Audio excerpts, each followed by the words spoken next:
make way for the chosen one. What you now hear is putting fear in all the older ones. Downplay me to downgrade me like they don't notice something. Your shoes too big to fill, I can barely squeeze my What is good, YouTube? This is your boy Aaron. Brian. And this is the Courtside View Podcast, and this is episode 15. Now we have a guest.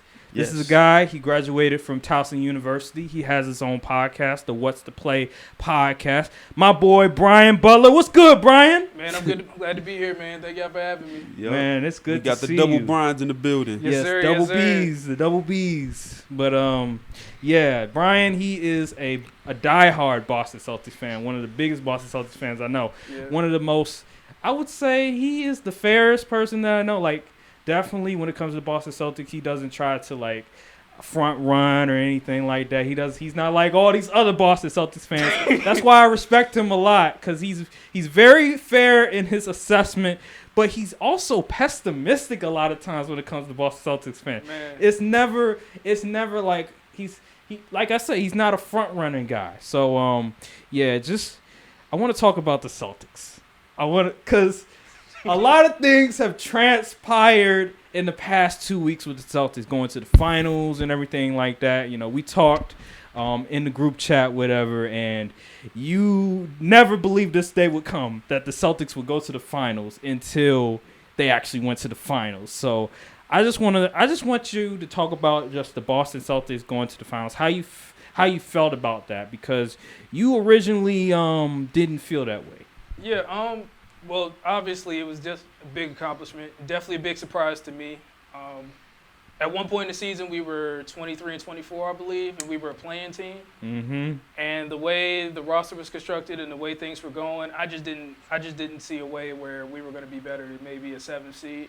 Yeah. Then we made moves. We traded Dennis Schroeder for Daniel Tice, and then we moved Romeo Langford and Josh Richardson in a pick for Derek White, and then it seemed like immediately the team just like took off, and it seemed like all the pieces fit together. Yeah, it's crazy because the Boston Celtics, like, you could just tell, like, it felt like a very long season for them, because the beginning of the year it was completely different. Like, they had Joe Johnson on the team. Yeah, that like was they crazy. were giving him minutes. Like, I had to look up. I was like, wait, Joe Johnson was actually on the team? I thought that was last year. Like, no, he was on the team giving minutes and everything. It was looking out of sorts. That's why you were like, tank. You wanted the Boston Celtics to tank, which we'll talk about a little bit. I'm not going to let you slide on that. Oh. But, yes, like, it was so much stuff going on. Like, Romeo Langford was still on the team. And as we all know, whenever Romeo Langford was on the floor, we knew the Celtics it was probably a blowout. It wasn't a pretty sight, let's say that. And so, yeah, man, it was so crazy just the way the Celtics were able to sort of go from looking like they were going to be in the lottery to now they're a contender for the championship. But I have this question. Why did the Celtics implement that drop coverage against the Warriors? I need your answer right now. What the hell was Ime Udoka thinking? Because obviously the drop coverage, it helps, like, sort of like it prevents the roll man to go to the basket, which the Golden State Warriors like to do with Draymond and everything. That's the bread and butter a lot of times in the past years that they would use. But this is Stephen Curry, for crying out loud. What the hell was he thinking? In game one, I was saying the same exact thing you said. But as the series went on, I mean, it just seemed like that was the game plan. Like, they just wanted to avoid the 4-on-3s that were killing Dallas in the previous series, and they didn't want Draymond to get going as a facilitator. So I think that's what that was. Obviously, again, it's Steph Curry. I think Ime kind of went to the school of, Phil Jackson, where it's like one guy's not going to beat us. So they were like, let's let Steph get – basically they kind of did like they did in the Milwaukee series, where they were like, let's let Steph get his and try not to let the others get going. But obviously Andrew Wiggins, Klay Thompson, Gary Payton at points, Looney on the boards, and then Draymond in games 5 and 6. They all contributed.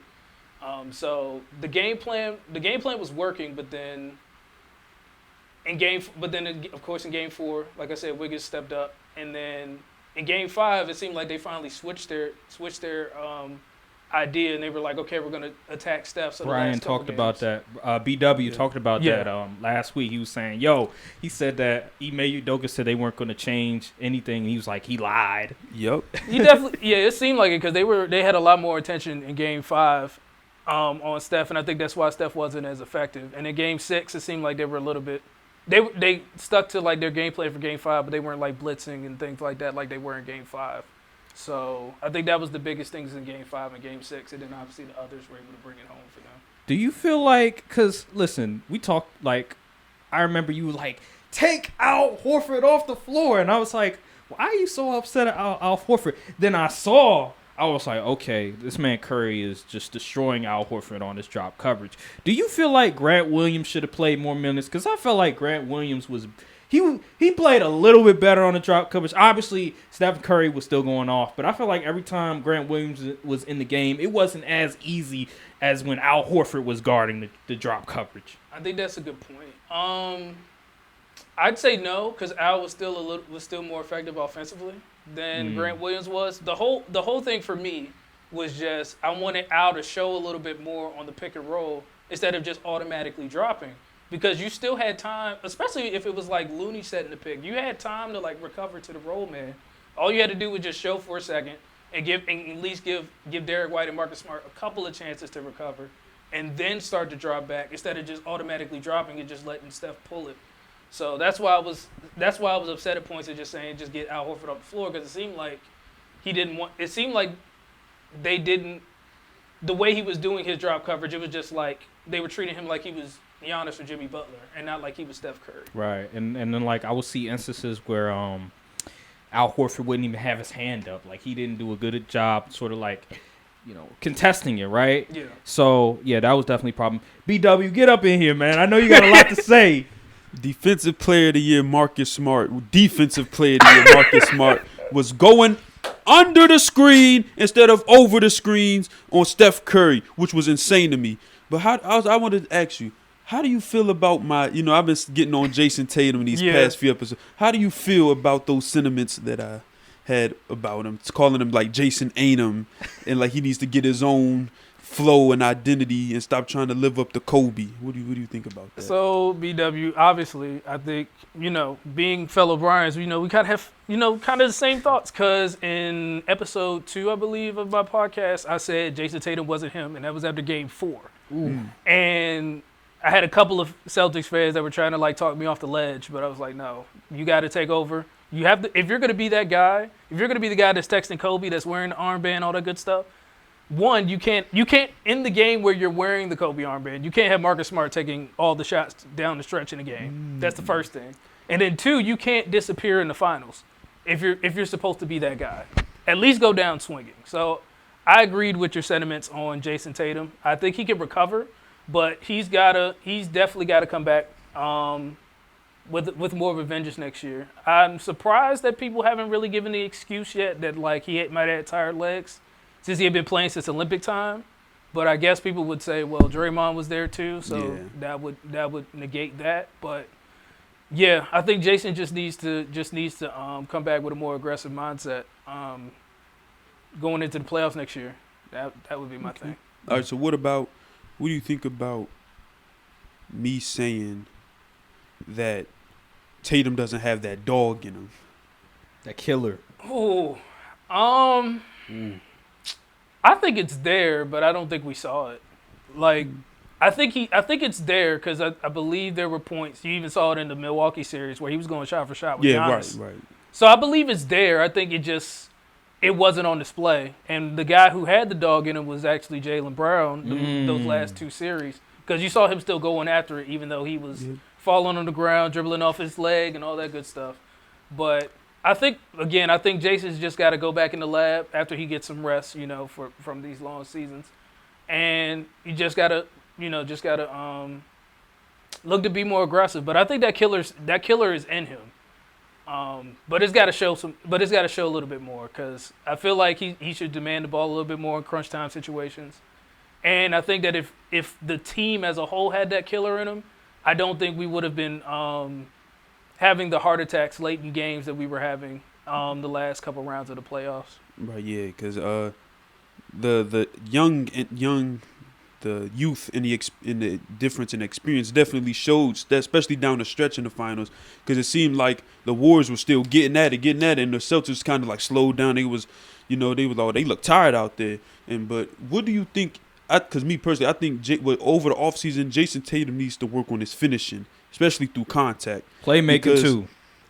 Oh my God! Think about playmaking. It depends though, because the Warriors, they like forced him to try to playmake, because like I don't know why he was trying to shy away from Steph Curry in the post. Like, I don't understand why he wasn't just attacking Curry in the post. But anywho, they was forcing him to make bad passes. Clay was playing the pass. Everyone's playing the passing lanes. But I think he needs to focus on his contact finishing and just finishing in general, because he's smoked plenty of open layups. And then like flailing. Like, I seen, it was one play I mentioned this earlier. It was he was going up against Draymond. He tacked the basket, Draymond. He got bumped slightly, and he just threw the ball behind him. I said, what is going on here? So what do you think he needs to work on in the offseason? I think he definitely needs to work on that. I think he needs to work on jumping off 2 feet instead of off 1, because I do remember Ime, I think it was after Game 4 saying that he needed to try to do that a little bit more. So, yeah, I think he needs to work on that in contact finishing. I think he's got to work on his, keeping his emotions intact, because he's not a superstar just yet, so you're not going to get them superstar calls. You hear it here first. The Celtics fan, to confirm what I've been saying for the past few weeks, Jason Tatum is not a superstar. Carry on. Yeah, Jason's not a superstar yet, so, you're not going to get those calls. So, and I understand that it's playoff basketball, so I can understand why Ime wouldn't do it, but I know earlier in the year he was talking about how he was going to be trying to take guys out if they started complaining to the officials. Ironic, because they do that after the game, nearly every game. But yeah, so I feel like there were a couple times he probably could have taken Jason or Jalen out and just kind of sat them just for like a couple of seconds and just been like, regroup, get them right back in the game, so they could keep their emotions intact. But yeah, I think he's got to work on that. I think he needs to work on his post game a little bit more, because like you said before, there were a couple times he had Steph, and for some reason, instead of maybe driving baseline, he would he would either turn towards the middle of the floor, which allowed the defense to attract, which made him have to kick it back out, or he just wouldn't attack in the post, even though he had Steph on him. Playmaking, I think he can work on that a little bit. I think that's more of a Jalen situation, because there were times when it just seemed like there were some times when Jalen would just drive into 3 people with like no game plan, no backup plan whatsoever. So I think, and we saw in Game 1 when they had all the extra attention on Tatum, he was able to get 13 assists. Yeah, so his play, I think his playmaking is fine, and I think he'll continue to work on that. But yeah, I think he'll be fine. I think it's just finding a way to make a little bit more when there's like single attention, and then they collapse the paint, focusing on his post game a little bit more, and then finishing through contact, like you said. Do you think so? Where did Celtics go here? We talk. Marcus Smart. Listen, he's a fraud. He said fraud. I'm not gonna go that far. He's a terrific basketball player, but let's face it, he's not a traditional style of point guard. He's a guy that, defense, he could give you maybe 15 points, whatever, hit a couple of threes. But in terms of a floor general, a guy that you need to play, make, and assist, I feel like that's one of the problems that you guys had, because you guys didn't have a floor general, a guy that could say, okay, let's slow down, let's, get Jason Tatum to his right spots, whatever. And I feel like that was one of the I feel like Jason Tatum, they put too much on him. Yeah, for sure. Like, because he's not, he's a scorer. He's a scorer, and I think at his age, he still has a lot of room to grow. And so I feel like I said Mike Conley. They should try to go after Mike. Listen, I know he's old. I don't know the contract. I don't know how much money he's making. But y'all need somebody that can initiate the offense, because having Marcus Smart as your starting point guard, it's a recipe for disaster, especially if you're going to go against a healthy Milwaukee. Let's get that out the way. Even though y'all beat Miami, Miami's always going to be there. You know what I'm saying? You never know, they might get another piece. So where do the Celtics go from here, man? Like, what do you need them to do? So I agree with you on the point guard situation, because I feel like, especially if you're going to have Jason and Jalen handling the ball late in games, you got to try to get them easy baskets earlier in games so they're not exerting so much energy. late in games if you're going to put the ball in their hands and have them try to make decisions. So both of these players that I'm giving are probably like pipe dreams because it would take a lot to get them, and I don't know if the Celtics would be willing to give up what it took to get them. One guy would be Dejounte Murray because he's good. He's good defensively, obviously. Ooh, that is a pipe dream. He's great. He's great defensively, and I do think he can get you in good sets offensively. He's a little like Marcus. I don't know if he's your prototypical point guard, but I think he can approximate what Marcus does, and he can do a little bit better. Mm-hmm. Another guy is Malcolm Brogdon. I heard that too. Y'all were talking about Malcolm Brogdon too. Yeah, Malcolm Brogdon's a guy. I believe he can be more of your prototypical point guard. We've seen him play in an offense before where he can play off the ball a little bit with Giannis. I think he had something close to like a 50-40-90 season one year with the Bucks. But he's a guy that can score, that can shoot. I think he fits Jason and Jalen's timeline a little bit better than Marcus does because he's a little bit younger. So I think Brogdon ain't he like 30? Yeah, he's close. I thought Brogdon was like 20. I think he's like 28. I might be wrong. He's almost 30. I know that much. Okay. I know he played in college for 4 years. I definitely remember that. But he's probably around. So he's probably around Marcus's age then. So I might be off a little bit. Yeah. But I mean, that's still relatively young. I mean, as long as he's not like 31, 32, I feel confident, so I think that would be a good idea. Yeah, so I think that would be my two options. If not, I think you just kind of have to run it back and hope the guys get better. Because, I mean, I don't know what type of – like, the only other improvement I could see maybe is you trying to get, like, a 3-and-D wing off the bench. Because that was one thing we were lacking in the finals. Because Aaron Nesmith wasn't the guy that we needed him to be. So you just basically had a 7-man rotation with Grant and – who's the other guy coming off the bench? Peyton Pritchard? Yeah, Derek White. Derek White, Brandon Derek White, and then you had Peyton Pritchard and he was getting cooked in pinches, but like you didn't have a wing guy that could like spell for Jason and Jalen, give him a few minutes off the floor, like a Rudy Gay or something like that. Yeah, even though Rudy Gay is cold, somebody like that. So yeah. I think that would be the only other thing I probably would try to do. Just try to get like a veteran 3-and-D wing that can score, but that can mostly just kind of give Jason and Jalen some time to rest, especially during the playoffs, because sometimes those 2 or 3 minutes could be huge. Yeah. As we saw in the Miami series with Jimmy Butler. Yeah, for sure. How did you? I want to cut him. Speaking of the bench depth, how did you feel about those minutes where it was Peyton Pritchard and Derek White on the floor at the same time? Because it blew my mind because Celtics started off hot in Game 6. It was okay. We got a nice. Ime was like, yeah, we got a nice little start. Boom, let's put in Peyton Pritchard to Derek White, and then he continued to keep them in for nearly half of the second quarter. I just wanted to, because I was like, this is beyond me. So I just wanted to see what you thought about. So at the time, it wasn't crazy to me because I think we might have had a little bit of a lead. I can't remember when that lineup was exactly put in. But to me, it was screaming, I'm trying to get Jason some time, trying to get Jason some minutes off the floor. So hopefully we can hold this lead for a little bit or just keep it close. Now, once it gets to be like a 3-5 point game, go to State's way, you got to get your starters back in there because it's do or die elimination. You got to treat it like a Game 7. So, but I wouldn't kill Ime for that just because I understood that he was trying to get Jason some time off, to rest because we had seen in the previous game, Jason and Jalen had basically played every second of the second half, and they weren't too effective down the stretch of the fourth quarter in Game 5. Okay. So I understand that you want to get like obviously like a Malcolm Brogdon or Dejounte Murray, some of that caliber, but Marcus Smart, I know he's not the playmaker that you need him to be, but he's so valuable, like as a leader, as that enforcer, whatever. So losing him, wouldn't that sort of like where would you get that leadership from?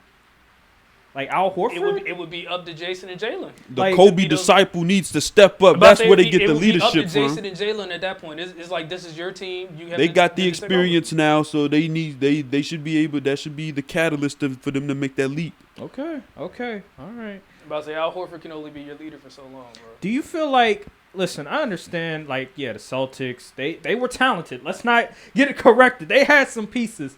But do you feel, because Stephen Curry was making some incredible shots. Like, you just got to, hang your hat, hang your hat, whatever, give him a handshake, whatever, and just say, you're just too good. Do you feel like no matter what y'all did, it just didn't matter because Stephen Curry was just that good? Or you feel like, well, we could have done something to negate whatever he was doing? Maybe I could say that about Game 4 because I think he got in a rhythm, obviously, through that drop coverage. But just overall, Steph was going to get his. So it was never a situation where you didn't think that he wasn't going to go off. It was just you wanted to try to mitigate that and force the others to beat you. So maybe – so, like, Game 5 was, like, the perfect game plan. Do you blame Tatum? Like, what – like, percentage-wise, from, like, 0 to 100, like, what percentage would you blame Tatum for Game 5? For Game 5? Yeah, especially since Curry wasn't going off. Do you feel like he deserves a lot of the blame because he didn't show up when you needed him most? Probably give him 30. Like, 30. Probably give him and Jalen both 30% because I feel like your stars have to take you there. Like, you have, in order to win a game on the road, your stars have to get you a win, especially when you've already had a game where Al Horford gave you 26. Like, he did his job. Yeah. Now, of course, the others could have done a little bit more to help them out because I think Derek White and Al Horford both had bad games.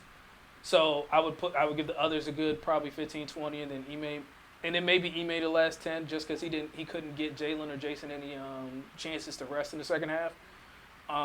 But yeah, I gotta put it on Jason and Jalen in Game 5 because when their star is off and Andrew Wiggins is giving you the business, your stars have to step up, especially when it's a close game because it was close throughout. So it wasn't like Golden State was running them. Well, Golden State was running them off the floor to start the game, but down the stretch it was a close game. So I got to put that on Jason and Jalen because you're the stars. You got to bring it home. I'm gonna keep it 100 with you. The reason y'all lost, because y'all could have won the series. Yeah. Jason Tatum didn't show up. Let's be real. Jaylen Brown, he was looking at, where's my guy? Like, where's the number one guy? I'm the number 2. You're supposed to be number 1. Jason Tatum didn't show up. And BW would agree with me on this. Listen, you're the number 1 guy.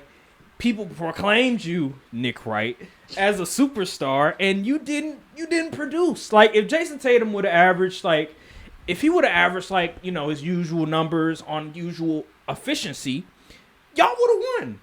Y'all would have definitely won because at the end of the day, the Warriors, Klay, he was mediocre. Sure, he played good defense at times, but he was mediocre. Andrew Wiggins, he showed up. But he's not a guy that's going to give you 20 a game. Like, Game 6, yeah, he showed up. And was it Game 5? He also showed up as well? I think he did. He had like 17 rebounds, 20 points. Yeah. But overall, it was really Steph that was cooking y'all. Jordan Poole was inconsistent. We already know with Draymond. We already know with Draymond. Now, Game 6, he was sensational. Yeah. But Kevon Looney, he's, rebounding defense and all this other stuff. So really, the only guy you really had to worry about was Steph. Everybody else, they had a role to play. They were inconsistent. If Jason Tatum shows up, y'all win the chip. And I'm here all sad and stuff because the Celtics have one more chip than the Lakers. But I just wanted to get that out the way. But overall, just the Celtics, y'all have a bright future. Do you see the Celtics going back to the finals next year? No. Next year? I'm going to agree with Brian here and say no because I think Giannis coming. Yeah. Chris coming. I think Milwaukee's the favorite here because they've been there. They know what it takes to win. I think if Boston, and I said this before, if Boston wins that Game 4, that was the pivotal game of the series because that gave Golden State the momentum back. Andrew Wiggins elevated his play from there, and the guys went on. I think if the Celtics make it 3-1, Game 5 they play a little bit looser, but I don't think it's not as do or die as it was because obviously it was 2-2. And then you probably go back home Game 6, you're up 3-2. You feel a little bit better about yourself, and I think they probably get that done, even though it probably would have been it definitely would have came down to the wire and probably been another heart attack type of game. Mm-hmm. So that's the case. So since they didn't win, they know what it takes to get there, but they don't know what it takes. Well, they know what it takes to win, kind of, but like they haven't won it. They're not close. Yeah, Milwaukee has won it. Yeah. So they know what it takes to win it, and that's why I would give Milwaukee this slight edge over Boston going into next season. So I think the only way they go back next season is if the Celtics make a move that puts them like right there with Milwaukee, or if something happens to Milwaukee again, where Chris Middleton or like a Drew Holiday goes out. Yeah, where one of them isn't available. But I think if Milwaukee's whole squad is healthy, I think they'll be they're my favorites going into next year. All right, got you. I just want to say, all the Celtics fans out here, listen, this podcast, I understand, we be talking about Jason Tatum saying he's not a superstar and all this stuff, but this is a safe place, okay? So if you want any Boston Celtics fan, if you feel like, I can't come on the show because all they're going to do is criticize the Celtics and troll them, no, man, this is a safe place. Yes, I'm a Lakers fan. Yes, Brian don't like the Celtics, but we're objective up in here. We're not out here trying to slander them on purpose. We're not Patrick. We're not out here like Patrick Beverly, like we have some vendetta, or we have some, I don't know, we just don't like them because some personal reasons. No, we're being fair. You sure? I'm still not over 2017. Okay, but it's a safe place. We'll let you guys have your time to talk, and as we see with Brian now. There are some Celtics fans I might have to, say a few things about, but overall we're fair. But anywho, I want to transition because the NBA draft happened last night. Yeah. And I'm not going to lie. This year and probably since 2019, I haven't been a huge NBA draft guy, but I know because you like college basketball. Like, you love it. Yeah. You love college basketball. So I'm NFL draft guy, not so you're very aware of a lot of these processes, especially Kentucky. Oh my God, Kentucky! Everybody in Kentucky. Man. Yeah, man. Like a front page of a book, like Kentucky and everything. But yeah, the first 3 picks, you had Paolo Banchero. He goes to, what was it? The Magic. Magic. Yeah. Then you had Chet Holmgren going to OKC. I actually like that. I feel like that was the perfect place you can go to. And then the Houston Rockets with Jabari Smith and everything. Who do you think will have the better career between the 3?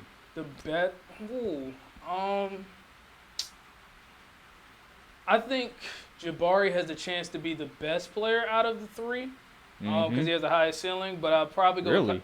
Yeah. You really think that? I think Jabari's got the highest ceiling because if he has any semblance of a dribbling game, he's basically your prototypical 3. But what about, because Chet? I'm hearing Chet like, he Kevin Durant, he better version of Kristaps Porzingis because he like 7 feet. One thing I'm scared about Chet, that dude is like 185. Like he could get bullied down low. Well, Chet said before the draft he's a foodie and he likes lifting weights. So I'm assuming. So I don't know if it's a high metabolism or what it is, but I'm assuming he's gonna try to put some type of weight on. Brandon Ingram, man. Imagine him trying to check Jokic. Oh my goodness. Brandon Ingram was or Joel Embiid. Brandon Ingram, he was real slim coming out of college too. I remember I watched him in Duke. I'm like, who is this dude on the floor? This guy looking like he built like a 9th grader out here. I'm like, this does not look right. This is an anomaly, but Giannis was real slim. Oh my God, Giannis, bro. That man built like a tank. Crazy. Yeah, so I think it's gonna take 4 years. Like Chet, before we even start evaluating Chet, I would say maybe year 2, year 3, maybe, because he's just so skinny. Like, how you 190, man, at 7 feet? Like, eat a burger, eat a sandwich or something. Like, how is that possible? Like, well, so I'd say, I like what you're saying about Chet. I do remember you said he'd probably be the number 1 pick. I kind of was with you there for a minute, but then I remember they had Wendell and Mo Bamba, so I was like, they probably need a 3 or 4. So I think Jabari can have the highest ceiling because he's already good. He's an already good on-ball defender. He's pretty good. Shoot the 3. Yeah, he can shoot the 3. And athletic. He can shoot the 3. He's a pretty good scorer. He's athletic, and I think he can protect the rim at times. Like he's not gonna be like Chet protecting the rim, but I think he can deter some shots. And I think if he just gets the semblance of a dribble, he's your prototypical 3 at that point. He'd be like the perfect guy you want. Chet, I think he's good as well, but I'd have Jabari as a little bit of a higher ceiling because I believe he'll be better he'll be better perimeter defender and more versatile defensively. So I think that's why I have him a little bit higher. But I think Paolo will probably have the best career out of the three because I think he's in the best situation. Orlando? Orlando? Really? I think he's in the best. Now let me explain why I think he's in the best. I think situation Houston is the best situation. Because he in the East. I think he would have worked in Houston, but I think the reason why is because I think Orlando. All I think Orlando was missing is a 4 because you could put Isaac at the 3, so you have Paolo at the 4, you have Carter at the 5, you have Isaac at the 3, probably have Fultz and then. Jalen Suggs. Yeah. Cole. Yeah. I think Jalen Suggs probably gonna start. Cole probably gonna be 6 man. That's a shame. Yeah, probably either Suggs or I don't think is Gary Harris still there? I forgot about him. He probably is. If he is, maybe he's the 2, but I think that's how you set it up. I think Paolo the thing about it is Paolo will get opportunities. I like his mentality. He definitely has that mentality of wanting to be great. Yes, I think he'll get opportunities to flash. I think him and Houston would have been perfect because obviously they have for sure. opening in the front court, and I think Jabari will fill that. And I think Jabari works a little bit better for Houston than Paolo, though, only because he's able to play with the ball out of his hands. And, Jalen Green and Kevin Porter Jr. are going to be using the are going to probably have very high usage rates. Especially Kevin Porter Jr. Yeah, so I think Jabari works better for their system, but Paolo would have been a nice pick there too. So I think Paolo probably has the best career out of those 3 based on the teams that they went to, but I think Jabari has a chance to be the best player in the draft because I think his ceiling is the highest. Okay. I don't know. I mean, because that dude, he played for Virginia, then he got drafted by the Hawks. I forgot his name. He's like DeAndre Hunter? Yeah, I remember they were like, he's athletic, he can defend a little bit, he can shoot 3. He could score a little bit, but he's more of like a set, Yeah, DeAndre's more of a 3D guy than like a pure scorer. Like Jabari is he's a pure scorer? To me, he's a pure scorer. Like he can score on all 3 levels. Okay. He was great in the mid-range area. Okay. He was great at the 3-point line. And he's like Clay, where he if you give him a straight line drive, he can get to the basket. But if you have him try to create, it's probably not as good. So that's why I say he needs to work on his handle, obviously, because that's probably his biggest weakness going into the draft offensively. So. But he's a 3-level scorer to me. Who's your sleeper in the draft? Who got picked that you were like, man, he might be good, but nobody. I'm going Taco Bell, man. Johnny Davis. Do you want my biased opinion or my unbiased opinion? I mean, you could give us both. All right, so biased opinion, I'd say Ty because he went to Houston. So even though he'll be filling in the backup point guard role for now with because KVJ and Jalen Green are there, I think he'll get a good amount of PT this year, and he'll show some things. Yeah. Unbiased, maybe. No, I don't want to say him because they got wings. That guy that the Mavs got in second round. Yeah, that's what I'm thinking. Jalen Green, because he's a top 5 talent.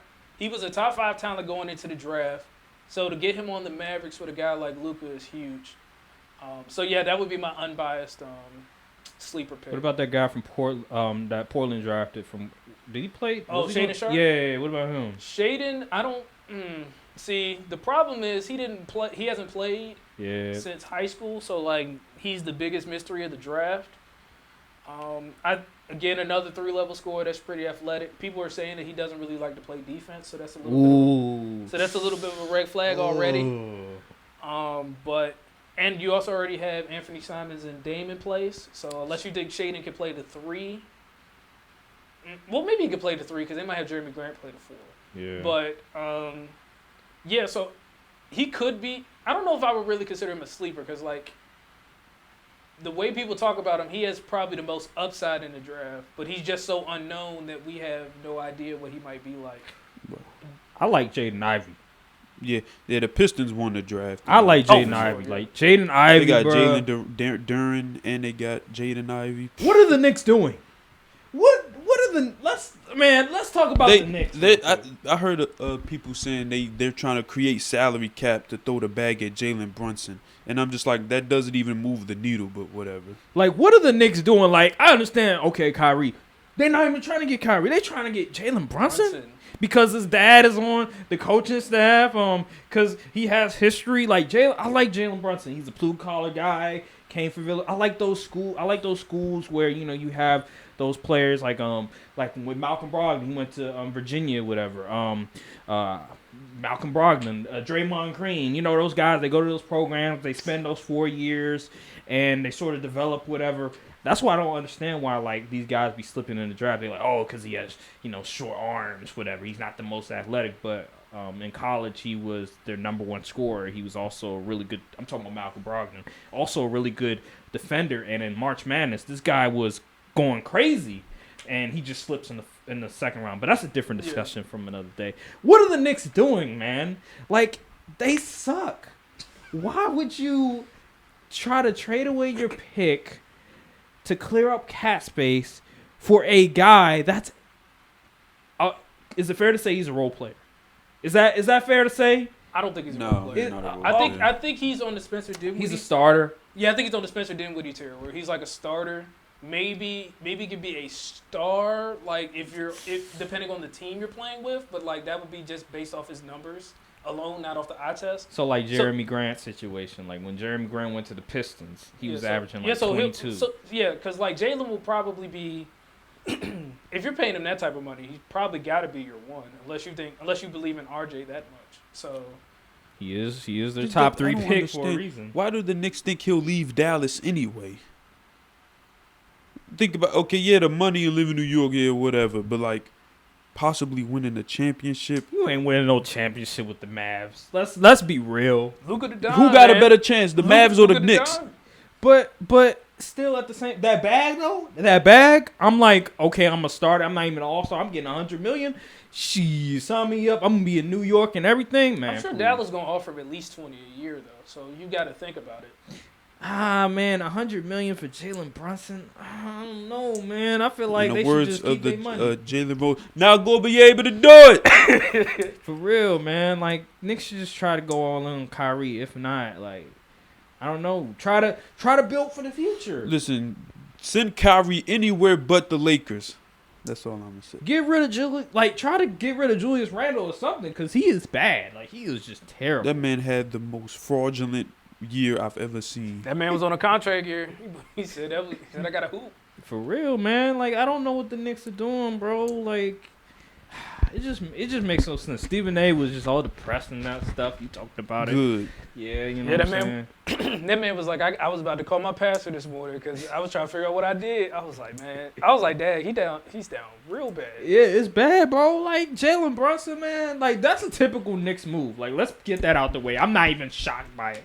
Because the Knicks, they do this all the time, bro. No, because what was really funny was when they took Ousmane Dieng last night. That really felt like a Knicks pick. And then to find out that they traded it and didn't even get number 12 was even crazy. Didn't the Knicks what's that dude, Jalen Duran, whatever? Yeah, they got I believe they got Jalen Duran in the trade from Charlotte. And then they traded him to the Pistons. And then they traded him to the Pistons. People were like, yo, just keep him. People, because I was hearing they were like, yo, he's pretty good. He might be something. And all of a sudden they just gonna trade him away to clear up cap space, and it's just dude. Because they wanted to get rid of the Kemba contract. I don't even know how much money he's getting paid. It's only $10 million a year. So it wasn't. Now, if it was the contract OKC took when they traded Horford and got the pick from Boston, then I would have understood because that was a huge contract. But $10 million a year, when you have a guy that could possibly replace Mitchell Robinson since he's an unrestricted free agent, and you didn't even get Ivy back, which was your whole point in trying to trade Durden to the Pistons in the first place. It's got to be the biggest loser of the draft. Imagine Jaden Ivey with RJ Barrett, man. That would be a future, backcourt. He's got an even better guard with him. Oh my! Absolutely. Okay, cutting him. And now the Pistons gonna be alright, man. And Ivy can play the 2 positions, so that's even better. The Pistons gonna be alright. Imagine they get DeAndre Ayton. Yeah, that's what I was. Yeah, I was saying that the other day too. The Pistons are in a great spot. Because I was like, if they get Ayton, or a Rudy Gobert or something. Yeah, because I expected the Kings to take Ivy. So when I originally made my bold prediction, I said if they had taken Shaedon Sharp and gotten Ayton. But I think even with Ivy, if they get Ayton, they could be a top 4 team by Cade's 4th year. Yeah, because I remember the Pistons used to be you go on, what was it, go on 2K, you play NBA, what was it, GM mode, whatever. Yeah. And, you rebuild the team and it'd be the Pistons, whatever. That's what the Pistons are on right now, like just rebuilding the Pistons, and they just pulling all of the good moves and stuff. Because I'm actually shocked. Like Troy Weaver, he's doing a fantastic job. Cade Cunningham, you were high on Cade. Jaden Ivey. Nice. You have what's that dude, Isaiah Stewart, whatever. He's gonna be back Sadiq. up. You got Sadiq. You got a PG County product, Sadiq Bey. Yes, sir. Yes, Yes. Drop 50. What team dropped 50 on? The Magic? Was it the Magic? It was some team. I forgot what it was. But Yeah, I think it might have been the Magic. Yeah, so the Pistons got a bright future. And you get rid of Jeremy Grant, who wasn't really contributing that much. Yeah, he had that 1 year, that fluke year. Dropped You got like 24. Bagley coming Yeah, I was off gonna the say bench. that's the biggest thing, because I think if you have Bagley play the 4, he's got to develop a 3-point shot for sure. But I think if they can unlock his potential, there'd be a force to be reckoned with if they could find a way to get Bagley back to like that number 2 status where he was. One of the best young cores in the game, potentially. I wanted to get your piece, since your college basketball guy. What do you think about Johnny Davis for the Wizards? I think Johnny Davis could be a good piece. I don't think he's a point guard like Woj said he was on Twitter. But he's definitely a good scorer. I think he's another 3-level scorer. He's a guy that needs the ball in his hands to score, kind of like Bradley. Lord. But yeah, I think he could be a good addition to the team. I think the best thing the guy I wanted to see you guys get was Dyson Daniels, because I think you guys could have used him at point guard. Even though he's a combo guard, I think he would have worked well for y'all at point guard. But I mean, Johnny Davis isn't a bad pick to me. I think he'll come in next year. He'll have a nice scoring output, probably average about 14 to 15 a game, Right. maybe a little bit more depending on how much usage he has. So I think it was a solid pick by Washington. I seen some of the highlights in the film. I like what the guy can bring. He got a little ball hog in him, but Yeah. But I was always, because I'm like, the Wizards don't really have a guy outside of Brad that can okay, just go get a bucket. You know what I'm saying? So I didn't honestly. I thought he was a Taco Bell actor. Like it was like a few days before the job. I was like, this is a real dude. I thought this dude was a Taco Bell actor. But I like the pick. Yeah, I think a little bit of his ball hog tendencies might have been because at Wisconsin he was the number 1 option, and there weren't a whole lot of guys that could really create their shot. Like Davidson was a nice scorer, but he was more of a shooter. He was more of like a 3-and-D guy. I don't think Hap was there anymore. So yeah, I think it was just him and Davidson basically. So Johnny kind of had to be that guy that was just kind of looking to score a little bit, and that was kind of his job on the team. So I think he won't be as much of a ball hog with Washington, because you have a couple of options in Bradley and Kuz who can score a little bit. If Brad's still on the team. Yeah. I think he's gonna take that Supermax, so I think he's still gonna be on the team. He'd be dumb not to. 250 million. Yeah, man, you better get your bag. Better get your money. Not see me at the games next year. Gonna be like Stephen A. out there. But first of all, somebody fix the draft. What I mean by that is that was it Woj or Sham that said, "Oh, this is gonna be the top 3 picks," 9 hours before. Yeah, Woj gave the top 3, and then right like a few minutes before the draft, he gave who was the front runner to go to the Magic. See, that's why the NFL draft is better, man. You don't get that corny stuff, you know what I'm saying? You get it from like the smaller accounts, but you don't get it from like the top insiders. Yeah, Adam Schefter ain't out here giving you the picks with like that. Whoever bet on what was it, Jabari Smith to go 1, I know they sick. Because I heard a lot of people who bet on Jabari Smith going 1. All of a sudden, Paolo went 1. Like people putting money on Paolo. It was fixed. Something went on in MGM. Jabari would go first when the Magic had Franz Wagner. Why would they think he would go 1 anyway? That's a good question. I forgot about Wagner initially, because I thought that. I mean, I was kind of buying into the hype as well that they were going to take Jabari at 1, because I thought that Jabari and Isaac could be interchangeable, because they could both play the 3 and the 4 to me. Now, of course, again. Jabari would have to improve his dribbling a little bit in order to play the 3. So that would be my thing. Wagner, I'm assuming they guess he could play the 2 maybe. I don't know for sure. I can't sit here in front like I watched a lot of Orlando games, so I don't know. So I don't know if Wagner's a guy that can play the 2, but if they think he could, then that probably would have been the reason why people thought that you would take Jabari. Right. I'm interested to see how Chet fits in, because the Thunder got Alex Polkshavetsky, I think that's how you pronounce it. Yeah. So that'd be interesting how that front court. Yeah, that's why I was surprised initially that people were saying that Chet was going to go there, because I was like, you already got Poku, so it's like an improved version of Poku, basically. Yeah. Even though Chet's got a little bit more of a skill set than Right. Poku does.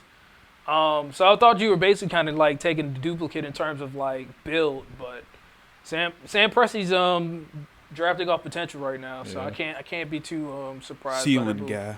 Warriors. Let's talk about the Warriors. Ooh. You know, I know, the Celtics lost, but how do you? First of all, how do you feel about the Warriors? Like, are you still like sort of sour about them, or you like, pay your respects? No, I paid my respects. I was a little emotional. Obviously at the Game 6, but it was because I had Laker fans celebrating and rejoicing like they won the title. Hold up, wait. Nasty work. First of all, listen. Some of y'all, some Celtics fans, they were talking all this trash, whatever. You know what I'm saying? Putting all these emojis on the group chat, whatever. I was getting sick of seeing them emojis all the time. So I had to fire back. When y'all lost, I had to do it because it was my moment. And then all of a sudden, you keep crying and everything like that, talking about, oh, where were you at when the Packers lost and all that. Okay, that was the first time I went ghost. Okay. But before that, I had to take it to the chin, Pause, by the way. Pause. I was there. I wasn't hiding. So, I was like, all right, I'm going to just make a video, explaining and everything. And then y'all can just watch the video. And then I'm not going to say nothing else, okay? That was the only time I did that. So stop acting like I always go ghost, okay? So, anywho, Warriors. Yeah, but so to go back to that, no, but I paid my respects. They won fair and square. There was no crazy things that happened. Draymond hooped in Game 6, was out there hitting threes. So it was like, at that point, it was like, what do you do? Andrew Wiggins stepped up his play. Clay did enough.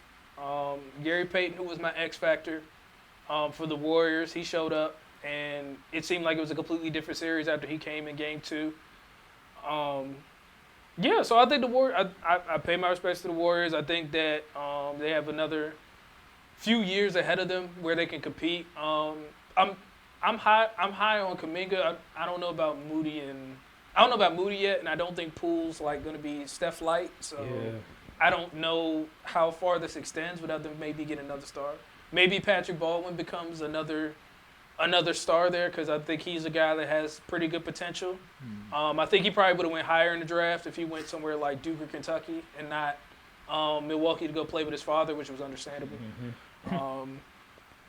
So yeah, I think they have a nice future ahead of them. I think that they have a few more years to compete with Steph, Clay, and Dre. Especially if James Wiseman decides to play James basketball. Wiseman too. Yeah, definitely forgot about James Wiseman. But yeah, that's another guy. Now, I guess a question I would have for you guys is, would you? So I saw yesterday like their luxury tax bill was like $87 million this year. Yeah, something like that. It was high. Yeah, and if you were to sign Kevon Looney and Gary Payton for like $8 million each, your luxury tax bill would fly up to $200 million. Whew. Yeah, they gotta go. Yeah, because I was gotta go. So I was like, I might think about bringing Peyton back, but I feel like if Wiseman is healthy, you could just put him in where Looney was, and then just kind of find another center. Yeah, for sure. Just have Wiseman play in the summer league. You know what I'm saying? Get that development on. He's getting healthier. He probably gained some weight. You know what I'm saying? So he probably has an NBA body now. Whatever. He's not that skinny, scrawny guy like he was probably in his first year. So yeah, I'm taking my chance on Wiseman. Maybe even. They won't. Well, they have. I don't think they're gonna have cap space. Yeah, so they probably had to sign somebody to the minimum. Yeah. So I would say get rid of Looney. I like Looney, but he's replaceable. As long as you have a guy that can give you rebounds, can defend, like a Wiseman who's athletic, who's like 7 feet tall. Like he's good height for himself. So yeah, and he's young, very young. Like 21, 20 years old, same as LaMelo. Bro, he's the number 2 pick for a reason. You got to invest in your number 2 pick, for crying out loud. And so yeah, I would definitely do that. But I'll say this about the Warriors and the Celtics, because one thing that I'll say about those two teams in particular is that you guys sort of really, because there was like the past 5 years, people say trade your picks. Why does these picks matter? But what I see about the Warriors and the Celtics that I really like is that you guys really value your picks, and they paid off. Like, you look at a guy like a Grant Williams. You look at even a guy, long ago, Marcus Smart, even though that was like a top 6 pick or whatever. But you guys drafted these players in the mid, first rounds, whatever. Robert Williams, you know what I'm saying? And they have paid off. And you see, now everybody want to draft 3-and-D guys, you know what I'm saying? And you guys have, Jason Tatum, you have Jaylen Brown. I don't know if Grant Williams qualifies as a 3-and-D guy, but he can shoot the three. He's a big man, whatever like that. So did you say Jaylen Brown was 3-and-D? Okay, let me take that back. I didn't mean, but Jason is. I guess he tried to say versatile. Yeah, versatile. Yeah, but yeah. How do you feel about just the Warriors and your team just valuing your draft picks, how they drafted the past 5-6 years? Even though I will say that there were times where the Celtics, they could have gotten a Kawhi, they could have gotten all these, but y'all stood pat and y'all made the finals. I got to give you guys credit. So how do you feel about just that sort of valuing your picks and just, drafting players? Yeah, I think this is what I'm about to say is probably really contingent on what happens with KD and Kyrie. But I think we'll talk about them in a minute too. Yeah, but I think going forward, I think just basically you can honestly maybe say the Raptors, even though they brought in Kawhi, but they drafted well. Each NBA champion since the Raptors, I believe, has basically built through the draft, because you have the Raptors, you got the Bucks, the Suns were finals. Do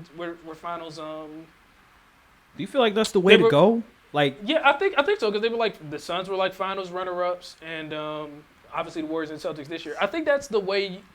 I think that's the way to go if you trust your front office, because I think most people have built their. I think the best thing to do is kind of have a core that you drafted, and then maybe try to bring in a star or two. Now, if stars are just all right, we're going to come together Miami did, Brooklyn did, things of that nature, then of course you don't say no to that. But I think the best way to do it is just build your team, build your core, and then maybe try to bring in a star or two, depending on how much cap space you have. And that's how it could go. That's why I don't understand the Knicks at all. But that's a different subject for another day. But yeah, it's just seeing Golden State just over the years, they won 4 titles in 7 years. That's insane. The Lakers won 5 titles in 9 years. Yeah. Think about that for a minute. So yeah, just having that core together is tremendous. But you bring up Kevin Durant and Kyrie, and man, I want to transition to that. Back to the subject at hand, and Kevin Durant and Kyrie Irving. Now, Kyrie Irving, he's trying to get a new contract extension, whatever, and you can't blame him, especially he's injury prone. You know what I'm saying? He's trying to get his money. You know what I'm saying? Who wouldn't try to get their money? But yeah, the problem is that Kyrie Irving, what did he play? 29 games last year? He played, I think, 41. Nah, I don't think it was 20. He missed a lot of games. He missed a lot of games because of that because he didn't want to take the vaccine and all that other stuff. But yeah, Kyrie Irving has been just in the news for all the wrong reasons the past 3-4 years, as you all know, because he was on your squad, and that whole breaking up and everything like that. He promised that he was gonna extend his contract with you guys, and then all of a sudden he says peace out. And then he goes to Brooklyn, and everything with Kenny Atkinson, and it wasn't just him, but Kevin Durant as well, but he was probably the driving force and all that stuff. And then we had the vaccine and not wanting to get it because, he feels like it's too much of a risk. I think that's what he feels like. I'm not gonna say that's entirely how it feels like, but. And then he wants to take a stand that, hey, for the people that don't want the vaccine, but jobs are still not letting them come in and all that. So it's a lot of stuff for Kyrie. And the Brooklyn Nets are probably tired at this point. They're like, man, we can't give you all this guaranteed money, bruh. So how do you feel about just Kyrie's situation? Him sort of, I guess you could say, playing hardball with the Nets. I guess you could say. How you feel about that? I think this is all just honestly is just all negotiations for his contract. He's just trying to get either a max or super max potentially. So I think that's all this is. I don't think he's really interested in going to the Lakers. Like, I think that's just him flirting and saying, like, what could be if me and LeBron were together again. I'm interested to see how KD feels about this a little bit because I think he's the biggest X factor. He's the biggest X factor here because obviously I believe there's a report that Kyrie's leverage is basically saying, well, if you don't sign me, then KD is going to leave, and then you're basically going to be stuck where you were before. Yep. So I think it's just him trying to just get this max money without having to deal with like incentives and things of that nature. And I don't think, and I think he'll be a net next year because I think they'll cave. I think the Nets to. Yeah, I think the Nets are going to cave because I don't think they don't have no leverage really. They have no leverage, and unless like they can, they have no picks either. Yeah, the Sixers were on Kyrie's list, right? Yeah, but okay. So unless like KD and Harden like fix their situation, and he's like, I'm willing to go back to Brooklyn, and you swap Harden for Kyrie, I don't see any way that the Nets let Kyrie walk or sign and trade Kyrie and keep KD. Yeah, it's just nasty, bro. What's going on is just nasty in the negotiations and stuff. Like, just the leverage that Kyrie Irving has against the Brooklyn Nets. Because the Brooklyn Nets, like, let's face it, like, they lost that Rockets trade with with James Harden, whatever. Yeah. It completely fumbled the ball with it. Because they had Karis LeVert, he got hurt, whatever, eventually. But he was still going to be good for them. You had Jared Allen, who was why you keep saying that? I said that before and he made that face. But you got to get Jared Allen, bro. Jared Allen's good, but Karis LeVert. Okay, I understand the Karis. Okay, but they had Jared Allen, who wasn't he All-Star this year? I believe he was an All-Star. And Garland. And so let's say they had those two guys. They never traded Harden, right? You still have those picks that you have, and you trade away Kyrie. Well, you have those guys. You have Ben Simmons, and if you trade away Kyrie, you get those assets back. You still have a really good team, but now they're screwed. So Kyrie has all the leverage at the end of the day. And if the Nets want to play hardball, it's not going to look too good for you. You're going to have to do good luck rebuilding. I think they got to bite the bullet because you can't risk losing KD because that is you're setting your org back big time. Like 10, 15 years. At that point, you might as well just reach back out to Kenny Atkinson and start rebuilding again. You're going to have to blow everything up. You're going to have to trade even your young guys, Yeah. Just to get some draft capital, because ain't nobody going to want to come to Brooklyn if they see KD and Kyrie gone. It's going to be Ben Simmons and a bunch of role players. I'm surprised you're not, like, sort of pumping your chest saying, because I remember people were sort of, like, especially the media, they were looking at the Celtics like, see, the Nets took a chance, and look, now they got 3 of the best players in the world and all that stuff, and they got rid of the picks. Like, I'm surprised you're not gloating like, see, this is why you don't do that. See, Aaron, as the objective person that I am, you got to be patient on these kind of things. You know what I'm saying? So, I remember last year. I remember the year before Kyrie got hurt, before Harden messed up his hamstring. Everybody was like, and they beat us 4-1. Everybody was like, Brooklyn still found a way to win. Even though they lost the trade or whatever. They showed that you got to go all in. And then, as soon as the Celtics made the finals the next year, everybody's like, see, patience. So, as the objective Celtics fan that I am, I just gotta, I just had to sit back. And, once we made the finals, saw all the opinions change, it was what it was. And now we got to see if Brooklyn even has their stars. Maybe I'll start gloating after that. The super team era, in my opinion, is over. Ooh, why you say that? Because think of the last teams. The last super team to win was obviously the 2018 Warriors. But all the teams after that, the Kawhi Raptors, they weren't a super team. The Lakers weren't a super team. The Bucks weren't a super team. And the Warriors, they're not a super team either. Yeah. Even all the teams that made the fun, they weren't super teams either. Yeah. So that's why I'm saying get a bunch of stars and we straight. That's not how it works. All the teams that's been winning recently has been getting it out the mud. Like you said, the last super team that won, most of their stars were built in house. That's why I'm not a big fan of Kyrie to the Lakers. Even though, listen, I'm not gonna hate it but I'm not going to love it either. I'm not going to like it either because it's just we already had a point guard that's a bit of a head case on our team with a bunch of drama. Now you're going to bring in another guy with a bunch of drama that we don't know if he's going to play or not. You know, he's injury prone. You know what I'm saying? That's what I was going to say. The biggest thing about the Lakers, if in the crazy hypothetical world where Kyrie decides to turn down $30 million after arguing about a max contract and goes to the Lakers, the biggest thing would just be durability at that point. Like, I feel like you could fill around with. I think they'd be able to fill the roster a little bit better than they did previously, especially if they can move off that Westbrook contract. But the biggest thing would be health, because you know AD's not giving you 60 to 70 a year. You know Kyrie's not giving you 60 to 70 a year, whether that's injuries or for other personal reasons.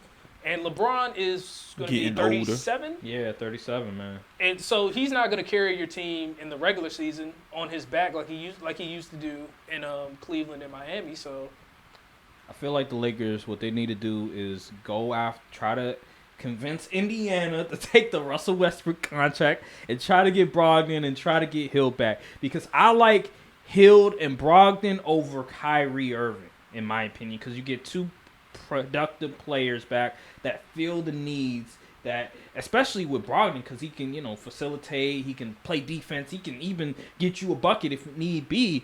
And then you have Buddy Hield, who they were trying to get before, even though I don't know if I would trade a first round pick and Kyle Kuzma straight up for Buddy Hield. But yeah, he still gives you that, shooter, whatever that you need. And so I'd rather have that than Kyrie. So my only question to you is, would you be willing to give up 2 to 3 firsts to do it? Because I give you one. I remember on a previous episode you said that you didn't want to give up the farm along with a Russell Westbrook contract. I'll give you one. 2 is crazy. For those two guys, no. I'm not giving you 2 first-round picks for. I'm saying this because Indiana's probably going to ask you for multiple firsts. They're on crack. Unless we do listen, a 3-2 deal. Bro, no one likes the Lakers. Why would they try to give y'all a deal? This ain't 2K, man. The Pelicans like the Lakers because they helped us. The Pelicans had no choice. AD literally said, "I'm not going. Exactly. I'm not resigning anywhere." Unless it's the Lakers. And look what we did for the Pelicans. They got Brandon Ingram, Lonzo Ball, Josh Hart. Man, we helped them out, man. They're gonna be better than the Lakers next year. I tell you that much. Dell Damps didn't know what he was doing, bro. And he's a black man. You know what I'm saying? I don't like black men to get fired, but Dell Damps, listen, you did this to yourself. So we gave you the deal of the century. You didn't want it, and so. We helped out the GM that came after David Griffin. We helped him out, and look what they at now. They made the playoffs. Brandon Ingram, he's a go-to scorer for them and everything like that. Just so wait till why Zion wouldn't people want to back. do business with him? We be doing people solids. We're not the Boston Celtics when Danny Ainge was in office trying to screw everybody.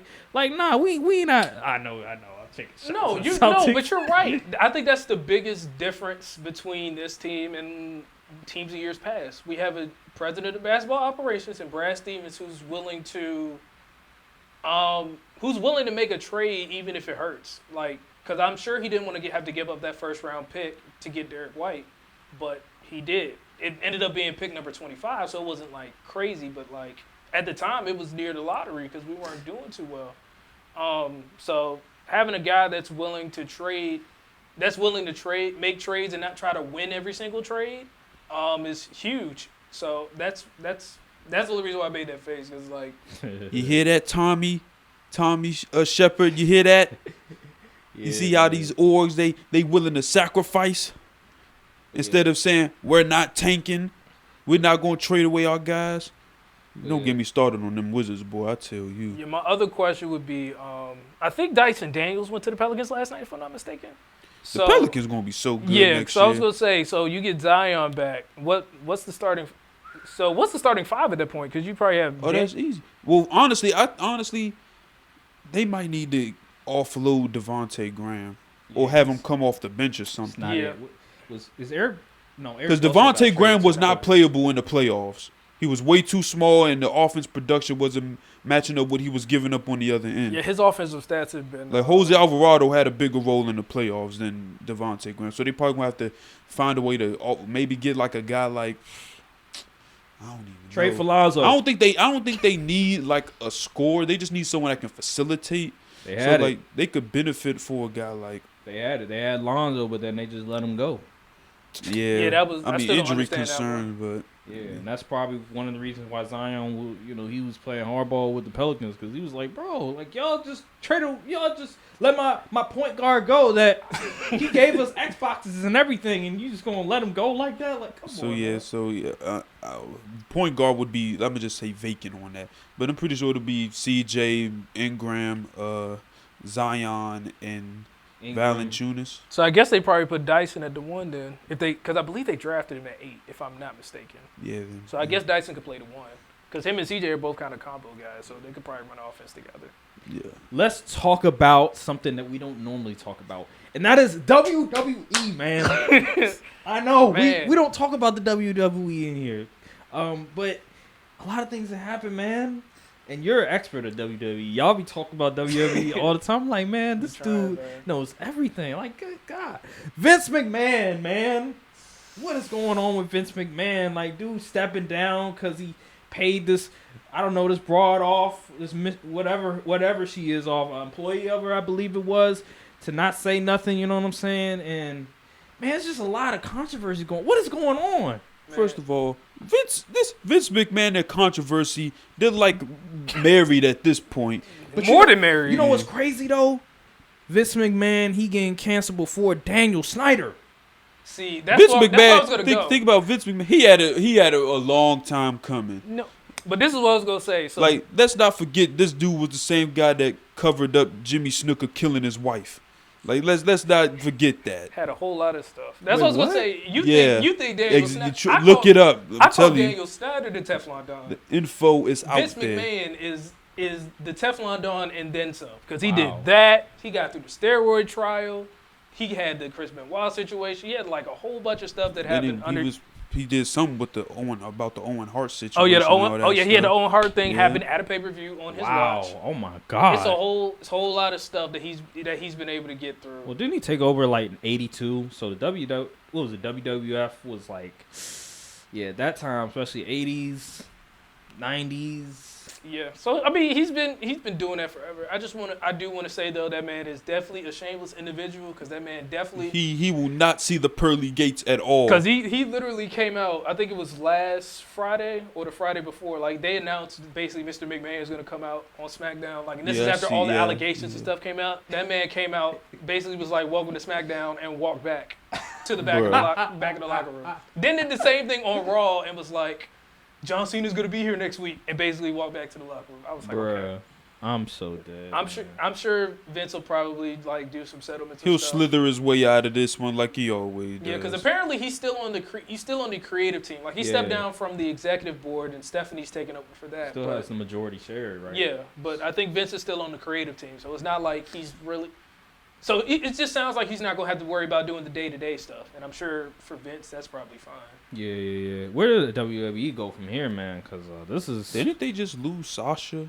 They did just lose Sasha. Ooh. I don't know what happened with Naomi. I don't know if Naomi's still there or not, but there have been reports that Sasha's been released. That's a shame. So, yeah, I don't know, because like Roman's basically like becoming almost getting the Brock Lesnar territory where he's gonna start being part-time now. Of course, Sasha, you have Sasha who's not there anymore. So Randy's hurt, Cody's hurt. You got a whole So like your only main people that are still there are like Bianca Belair, Seth Rollins, Asuka, Becky. Charlotte's even off, like on her honeymoon, so like she'll be out for like maybe another month or two. So yeah, it's a rough time. I've been hearing AEW better. I've been hearing that. I'm about to say, I'm guessing this would be the perfect time to bring Cena back for like a month and a half, because he'll get you eyeballs for at least 15 minutes on the show, because you know he's gonna be talking, because you know they're gonna let him go out there and talk. So those would be your like rating spots, and then he'll probably do something at SummerSlam, and then that'll be that. In terms of AEW, I definitely think they have the better wrestling product, because like they're like focused on wrestling. I've sat down and watched my dad a few times. He's kind of lamented that they've gotten to like talking a little bit too much, like cutting a lot more promos, kind of like what happened with WCW. But no, I think they have the better wrestling product. They are bringing in a lot of good talent.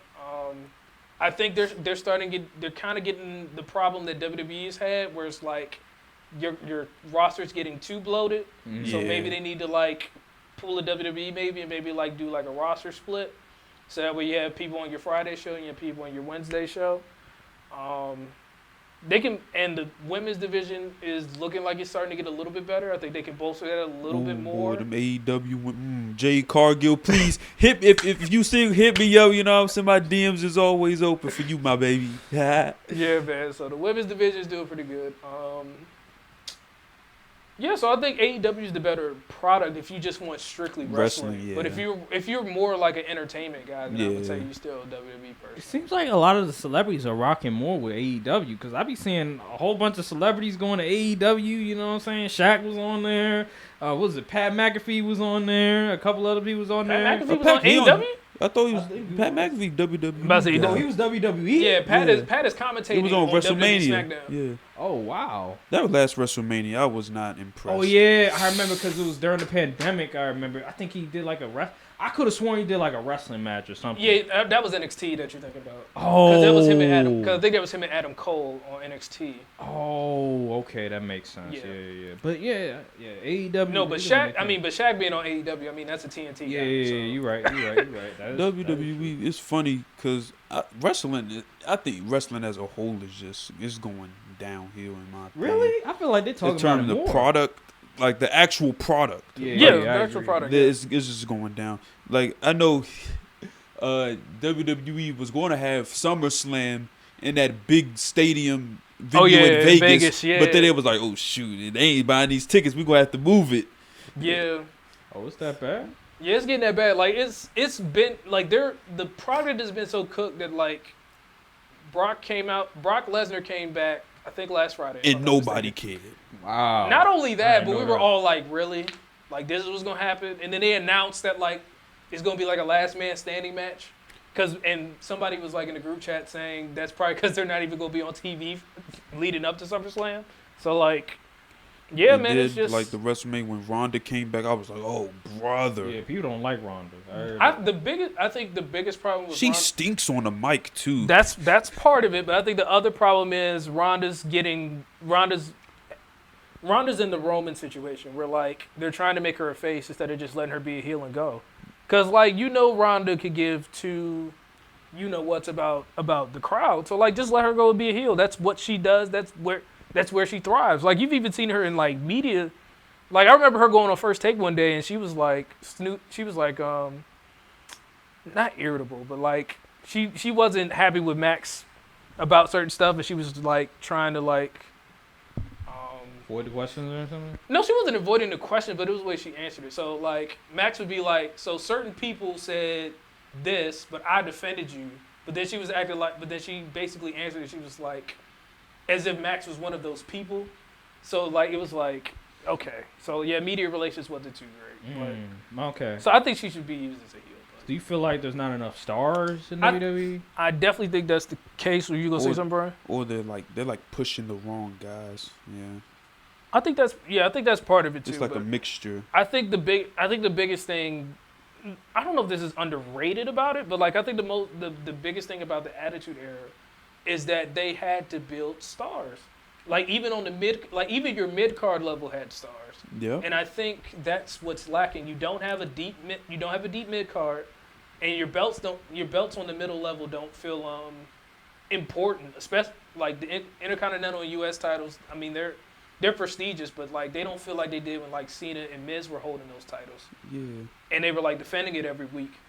And I feel like you have to have those be like your prestigious titles if you're gonna have the guy with both titles not be on the show as much, which is kind of what happened like in 2015 when Brock would be holding the title. So you don't have a deep mid card. You don't have a lot of like star talent. You have like potential stars in that mid card level, but they're not there yet. You haven't really built up any main stars because you're like all the stars we named off are basically the people that they've built. So like you don't have a deep main event. You don't have a deep mid card. So like it's hard to build new stars when like you're basically giving your established stars all the attention and all the storylines and everything. Yeah, like you were saying about the mid card guys, like even like during the Ruthless Aggression, like the beginning of that. Yeah. I still liked seeing like MVP, on the TV and those type of guys wrestle. But now it's just like who cares? Like, who cares about Montez Ford and the tag team? Like, no one cares about the tag team championships and stuff like that. See, that's the thing. I feel like a guy like Montez could be a star, but obviously you don't want to break the Street Profits up until you feel like you can get both of them, right? Maybe as a main event stars. So maybe it's just a thing where WWE kind of has to do like they did when they lost all their stars to WCW, and they got to go through like a 2-3 year period of starting to build people. Because, like, you could kind of see it, like, with Theory and Omos and people like that. Isn't that what NXT is for, though? Like, to build talent? That's what it's for. That's what it's for. But I feel like NXT has kind of just become, like, the third WWE show. Because it doesn't feel developmental ananymore. Like, wasn't the last, like, substantial person to come from NXT? Wasn't that Kevin Owens or something like that? Maybe. I mean, like, from the women's division, I think they had a few more people, but... Yeah, in terms of NXT people, probably, because even like, I mean, they had some people like Adam Cole and Gargano and people like that that I think would have been good on the main roster, but they worked perfectly in NXT because Triple H knew how to use them. So I think once Vince took over NXT, like it's still a developmental brand, but it feels more like a WWE production, not like. It's not set apart like it was before. It's pretty much the G League, is what you're saying. Basically, yeah. It's not as developmental as it used to be. Man. All right, so the last topic of the day, Arch Manning, man, went to Texas. Now, oil money. I didn't know he was the number one prospect. Yeah, I was like, I knew he was a 5-star QB. I knew he was probably the number one QB, but the number one prospect in the country. I was like, wow. So what's your thoughts on just Arch Manning going to Texas? Not surprised. I think it came down to Texas and UGA. I was obviously following very closely when Clemson was like in his top 5. Yeah. I was thinking he would probably think about it, but I think once he came, saw the visit, and I think we played Florida State that game. And the offense didn't look too great. It was like, yeah, all right, take them off my list. But I think he wanted to play in the SEC, and I believe Texas should be in the SEC by like his sophomore year, junior year. So he'll be able to play in the SEC. I think he likes Steve Sarkisian's offense because you saw what it did for Mac Jones. I think he was there with Tua and Bryce Young, but I'm not. Yeah, I think he was. Yeah, he was. Yeah, I'm not sure, but yeah, I think he liked the way Steve Sarkisian's offense is because it's very quarterback friendly. And like Brian just said, you know, that oil money, man, that NIL money about to go stupid in Texas. Yeah, so, stupid.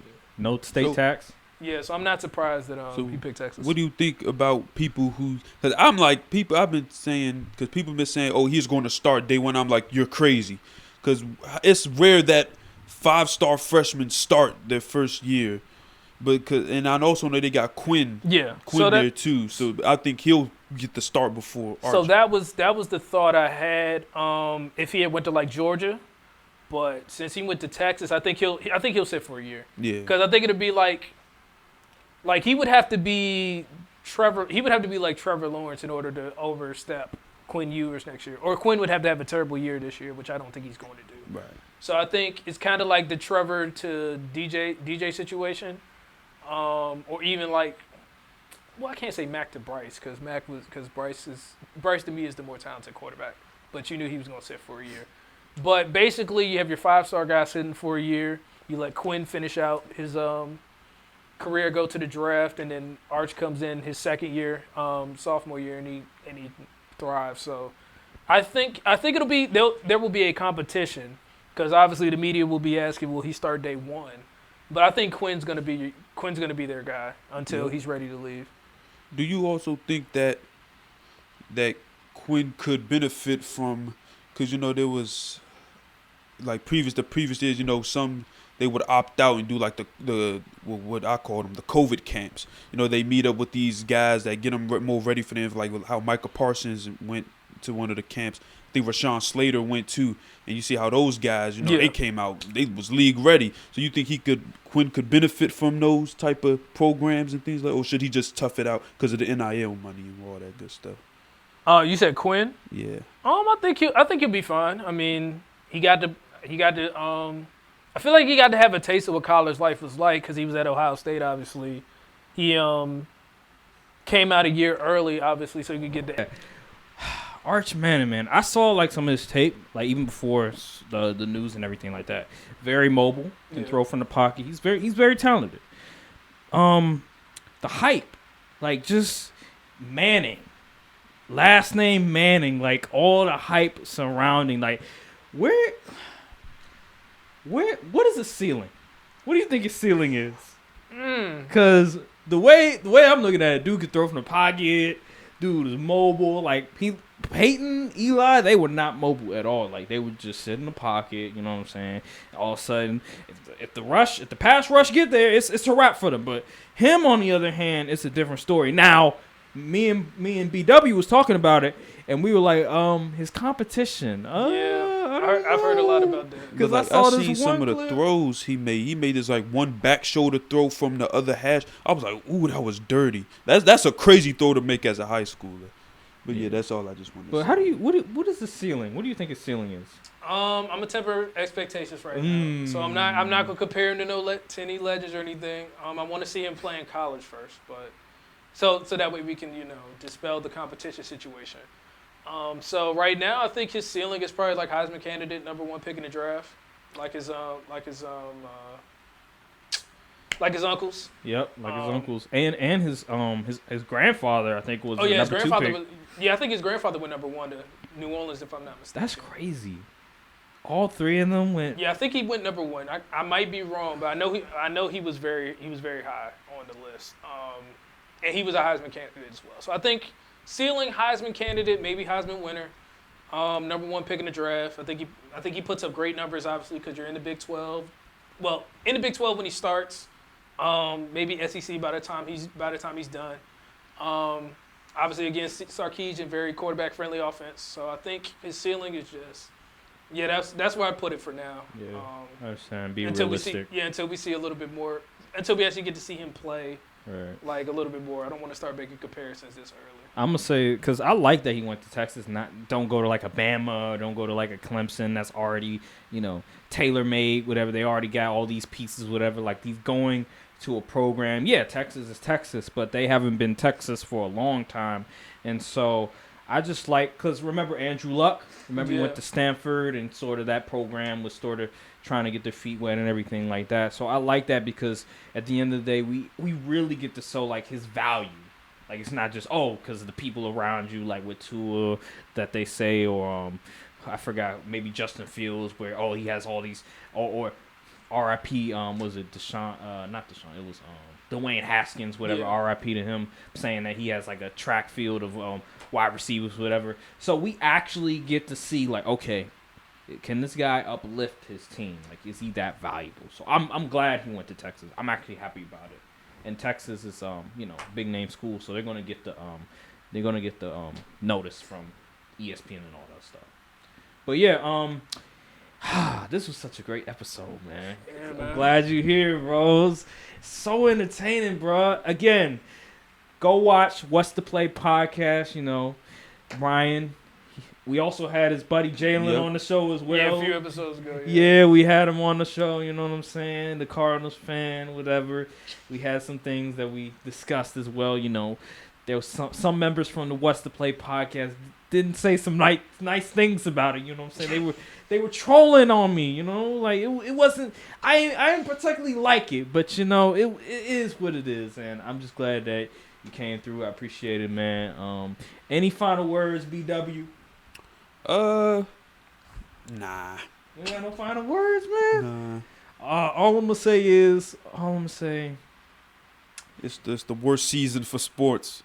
Wait, you're a Yankees fan, aren't you? Yeah, I'm a Yankees fan. So I know you happy. Yeah, the funny thing is I haven't been like paying as much attention to them. Like I know we're doing great, and like I've seen how the team's been doing and stuff. And obviously my boy AJ's a MVP candidate right now. But I've actually been more focused on like the WBA right now, to be real with y'all. You're not drinking the juice. You're not drinking the Yankee juice because every time the past 5 years they go to the playoffs. I'm there. If we win our series against the Astros, I'm going crazy. Oh, like, I'm starting proclaiming stuff because I believe this is a different Yankees team because They've been solid, yeah. Because I believe we're better defensively. Making that trading Gary Sanchez and getting Isaiah Connor-Falefa and Josh Donaldson was big. Our bullpen, I think, is a little bit deeper this year, even though obviously our top guys like Chapman's hurt. I think Loaisiga's hurt, and I think Chad Green is hurt, and we're still been lights out in the bullpen. So that's huge this year. Garrett Cole's still on the team? Garrett Cole's still on the team. He's good. He's playing good. Yeah, he started pitching it back up. Okay. He had seven in the third no-hit innings a few games ago. So yeah, he's picked it back up. Nestor Cortez, he's been the hidden gem this year. He'll be he's a Cy Young candidate. I think Jameson Taillon as well. So you have your pitching, you have your defense. We've been a little bit better this year, in terms of hitting for contact. Again, getting Connor-Falefa and Donaldson, who are guys that could do that. So we're not swinging for the fences like we did in the previous year. So I think we have a little bit more diverse offense in terms of being able to score runs. Also bringing Anthony Rizzo back, another guy who's been huge for us defensively and hitting. So I think this is a different Yankees team. I think this is the team. I think this is the year where if we're actually favorites, I'm actually believing it. It's not because I don't see a weakness. Because I don't really see a weakness right now on our team. Yeah, they've been playing crazy. I like the confidence. How many y'all won in a row? I think we lost. I think we won 9 in a row at one point, but then we lost. Oh, okay. So I believe we are either 50-17 or 51-17, if I'm not mistaken. I wish my team was good. Hey, at least we won that chip a few years ago. Won that ring and it just. Yeah, we went downhill from there. But yeah. Starting to make me think it was a fluke, man. I don't know, but I'll take the ring. Yeah, man. Well, thank you guys for watching. Remember to follow the socials. Comment, subscribe. Comment, subscribe. Helps with the algorithm. Share with your friends and all of that. Tell a friend. Tell a friend what? Just tune in. Oh, right. Tell a friend to tell a friend. Right. We'll see you guys in the next episode. Peace. College kids, no scholarships, starting your semester. Unpacking your suitcases, filling up your dresser. Enjoy it while you got